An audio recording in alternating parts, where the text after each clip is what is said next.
Hey guys, welcome back to the channel. I'm sitting out here on my front porch. Want to know why? Let me turn the camera around so you can see. Yes, it is snowing. Snowing here in Virginia, and it is snowing rather briskly. It's kind of been snowing ever since I got up this morning. And it's supposed to snow pretty much the rest of the evening into the night, so we'll see how that works out for later on tonight when it gets colder and in the morning when it's time to go to work. But guess what? I got busy because I wanted to get some stuff done. So hang on, let's see what we're talking about. Yeah, I got in the garage this morning and I went to work because that's what I'm used to doing. So we got some stuff done, so let's get to it. The rest of the video will be voiceover. I won't stop because we had a lot of work to do. So here we go. Okay guys, the first thing we did was get up under that hood, sand down some of the areas around the shock towers, and painted the primer on them. Did not clear everything off of this side. But one of the things we noticed was that these bolts are not included in the kit for the UPR K member. So we had to make do with those. We got them cleaned up and cleaned the area, which was rust free by the way, and we got it done. So we hit it out, got up under the car. Did not have anybody to help me, so I thought it would be good just to use this box and prop it up on. That way I didn't have to worry about scratching the K member up with jack stands. And it seemed to work pretty good. I was able to get the bolts started, and that was the game plan, to get the bolts started on the driver's side and then move over and get the bolts also started on the other side. So with a little bit of finagling, wiggling, I was able to get them started. In hindsight, even though I cleaned those bolts up, and by the way, I was just kind of really curious why those bolts are not available. I guess there's kind of a specialty fastener. But nevertheless, some people have said that theirs are so rusted they have to order them. And I hear tell that those specialty bolts are about $50 for the 4 if you have to buy them. Not sure if they're even available. I didn't look because mine were in good shape. But I will say this, if I had it to do over again, I would have run the bolts, the new bolts, up through those clip-on nuts that go up on top of the frame area there. I should have run the bolts up through there and kind of cleared the threads out, or at least put some WD-40. And later on in the video, I did go ahead and put some WD-40, and it was.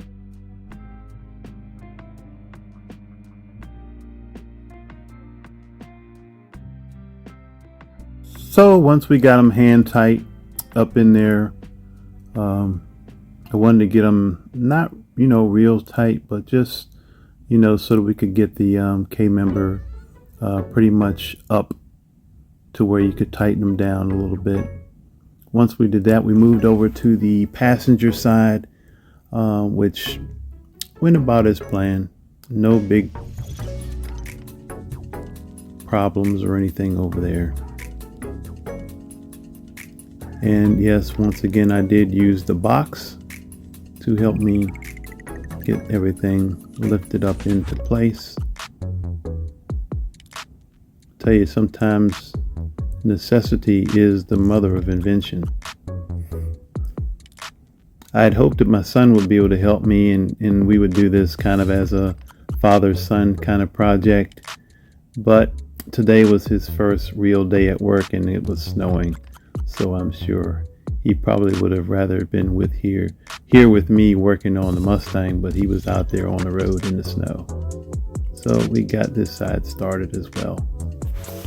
Okay, once we got them hand tight, we went ahead and used our 1/2-inch drive ratchet and a 21mm socket and got everything cinched up so that it was still loose enough to move front to back and side to side, because on these K-members it is very important for you to have it centered in the car, and so that the car, when you get your suspension all put together, you don't want to have alignment issues later on, and now is the best time to get it centered in the car, and you will thank yourself for it later, because one of the things that made installation of the K-member for me easier today was the fact that there's no engine or transmission in the car. So we were able to get up under the car, move stuff around, slide, put the light under there, and even slide the box that I used to help me lift it up into place.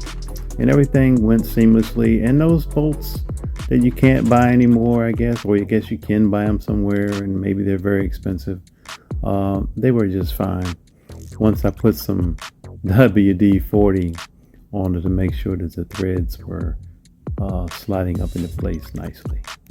So once we finished with the passenger side, snugging it all up, we moved over to the driver's side and went to work snugging that side up as well. It was kind of cool in the garage, but I had a nice oscillating heater, and once I got busy in there, man, I forgot all about it being cold, and my little sweat jacket that I wear in there was right on point, and it actually got a little warm in there once that heater started cranking, but we were able to get everything.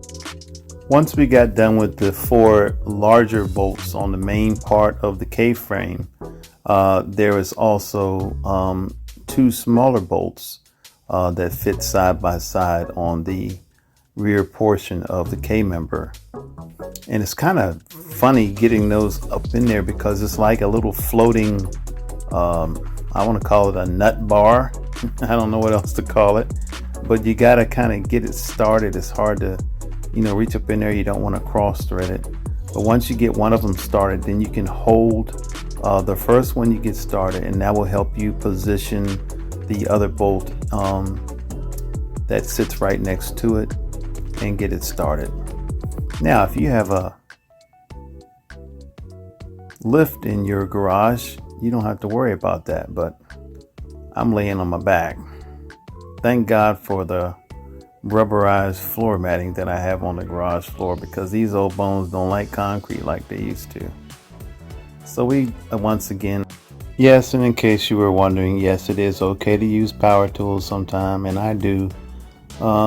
I just try to make sure that I get things started very well with the threads before I crank on the power tools. Don't want to cross thread anything, but yeah.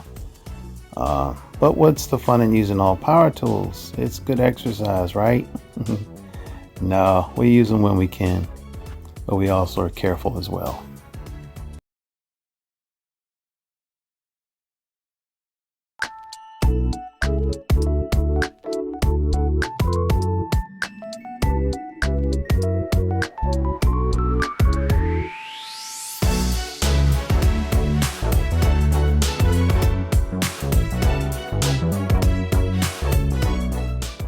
We are back on the Foxbody Mustang.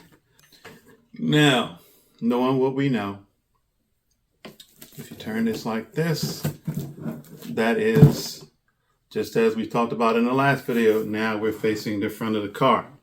So, remember that lubricant that we saw? And I said, well, you need lithium white grease for those bushings that went into the A-arms, and that is correct. This, in fact, is for our bushings for the steering rack, so that they slide in. And you can use petroleum on these because these are not a suspension moving part. You just want them to slide in. And I did, I do have a set of offset rack bushings that I may or may not ever need, but these are the standard variety. They are straightforward, and that's all we really should need if we're just doing a push rod engine. So I'm going to lube these up and slide them in, and then we're going to go out into the garage and slide them in to the K-member. So let's get them nice and lubed. Can't use too much lube because I'm telling you, this stuff is like glue. Maybe that's what they want. I want you to glue these things in so they don't slide out. But yeah, that stuff is really sticky. So we're going to slide these in. Easy peasy. And this is not really lubricant. I think this is more to hold these in because I don't think you want them to move around. So yeah, this is kind of sticky. But that's all right. We got our handy blue shop towel. Same one from yesterday. Yeah, you can get a lot of uses out of those things. And they last and last. They don't just tear up like a paper towel would. But when they do get dirty, throw them away and get some more.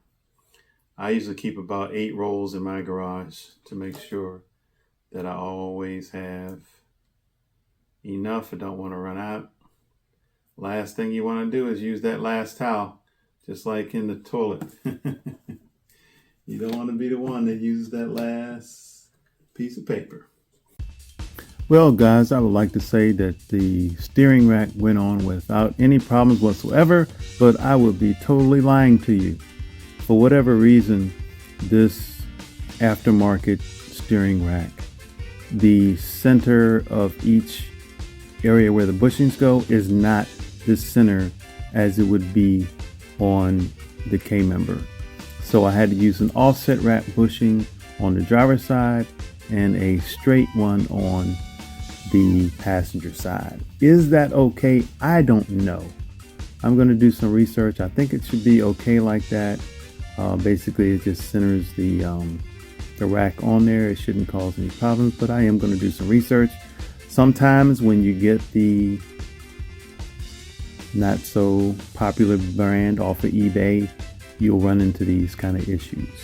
If you look at it, if you put it up in front of it, it looks like it's centered, but when you try to put the straight bushings on it, I could not get it up on there. So hopefully it'll be okay. Nevertheless, thank you guys for watching. Have a blessed day, and I'll see you on the next one.